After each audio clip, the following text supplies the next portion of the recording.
Nos acompaña a esta hora Luis Montes, analista internacional. Bienvenido nuevamente a NTN24. Ya lo ve en pantalla. Gracias por atender esta invitación. Buenas tardes, Carlos. Luis, tuviste la oportunidad en estos últimos segundos de escuchar a Nicolás Maduro.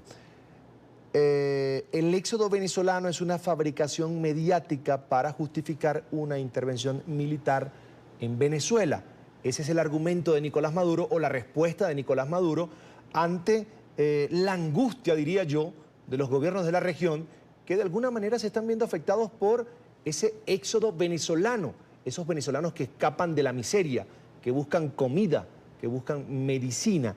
Luis, había mucha expectativa, y todavía la hay en los venezolanos, en el papel que pueda jugar la ONU frente a la crisis en Venezuela. ¿Tú cómo ves ese papel, ese rol de la ONU frente a la crisis en Venezuela?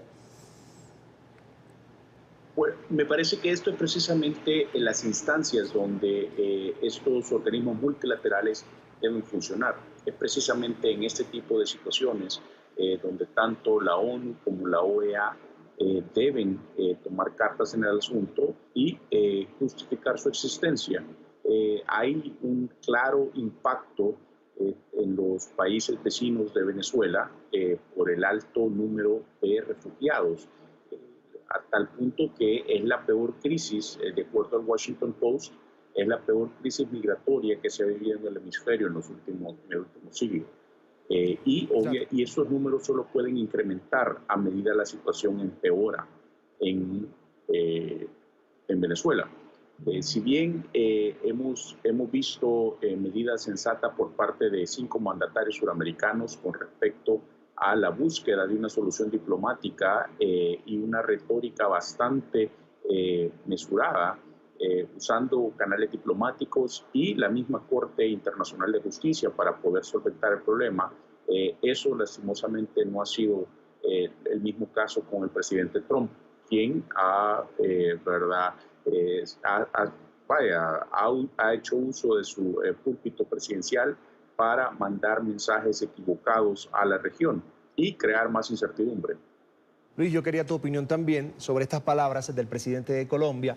Recientemente pues llegó a la presidencia de Colombia Iván Duque con otra mirada, con otra posición frente a lo que ocurre en Venezuela. Y dice, lo dijo allí en la sede de Naciones Unidas, la libre determinación de los pueblos no puede convertirse en la libre determinación de los opresores. Y una vez, un ex representante de Venezuela ante Naciones Unidas me decía que precisamente Naciones Unidas no era el escenario para discutir el tema de Venezuela, porque allí también se sientan gobiernos dictatoriales.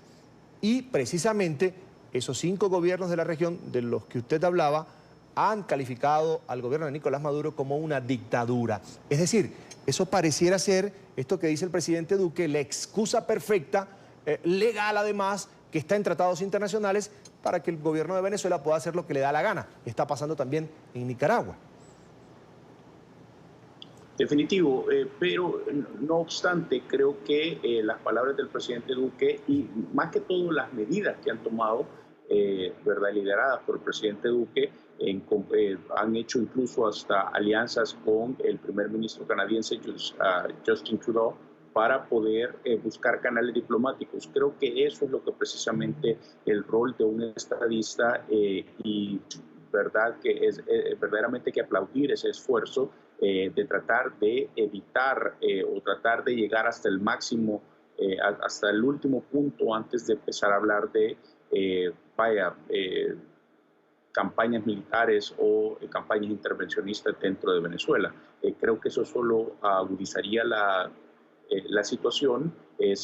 Se manejan números que una posible intervención militar podría generar de 3 a 5 millones de refugiados nuevos que serían un impacto directo tanto para Colombia, Ecuador, Perú, Brasil y otros países del área.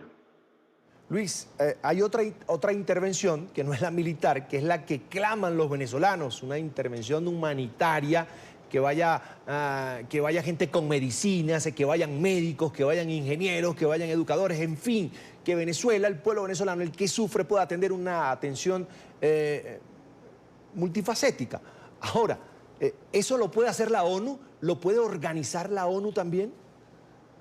Bueno, hemos visto que campañas similares han sido organizadas en otras partes del mundo, Siria, por ejemplo, y en otras partes de África, donde la situación obviamente es similar o más precaria de lo que se vive en Venezuela.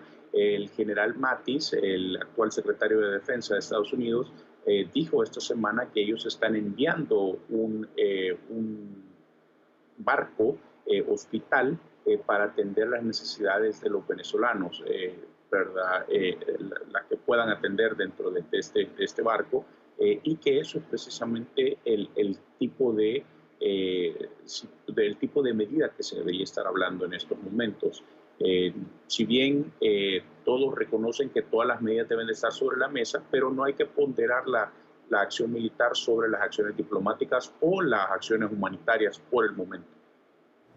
Perdón, no escuché la parte final, Luis. ¿No se debe descartar la acción o preparación militar? No escuché. Definitivamente todas las opciones deben de estar en la mesa, porque eso es parte de una negociación, pero no se debe de ponderar o debe de hablar, como lo está haciendo el presidente Trump, de una manera a la ligera, de manera cowboy, ponderar esas cuestiones militares, porque le crea más incertidumbre y eso solo impacta a los países de la región, a los países vecinos de Venezuela. Luis, en 30 segundos, ¿ha tenido el impacto la crisis de Venezuela que se esperaba en esta Asamblea de Naciones Unidas? ¿Cómo lo ves tú? Bueno, yo creo que ha tomado primera plana para la región, para el hemisferio. Creo que muchos de los presidentes han dedicado varios minutos al respecto y eso sí ha hecho que la crisis migratoria de Venezuela y la crisis humanitaria en Venezuela sea discutida a nivel mundial. Agradecer a Luis Montes, es analista internacional. Como siempre es un gusto conversar contigo, Luis. Hasta la próxima, una muy buena tarde. Buenas tardes.